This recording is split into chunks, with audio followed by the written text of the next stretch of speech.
যারা চাকরি করে তাদের ছুটি আছে, আর যারা ইউটিউবার তাদের কোনো ছুটি নেই। যেমন দেখো আজ আমার এত শরীর খারাপ লাগছে, মানে গা ব্যথা বিষ হয়ে যাচ্ছে, কেন জানি না, মানে একটু বেশি কাজ করেছি তার জন্য। কিন্তু আমার ইউটিউবে আমার কোনো ছুটি নেই। আমি যদি একদিন ছুটি করে একদিন ভিডিও করা বন্ধ করে দিই তাহলে আমার স্যালারি কমে যাবে।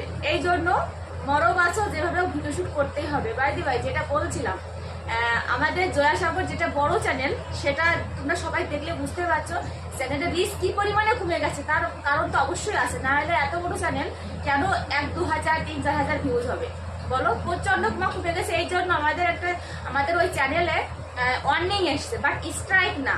তো ওয়ার্নিংটা এটা এসছে, ওই তোমাদের আরশিকে নিয়ে একটা ভিডিও করেছিলাম 11 মাস আগে, সেই ভিডিও এখন ওদের চোখ পড়েছে, সেটা কি ইউটিউব কমিউনিটি গাইডলাইন ভঙ্গ হয়েছে তার জন্য। তো ভাবো তাহলে সেই 11 মাসের থেকে এখন ইউটিউবে চোখ পড়েছে তার জন্য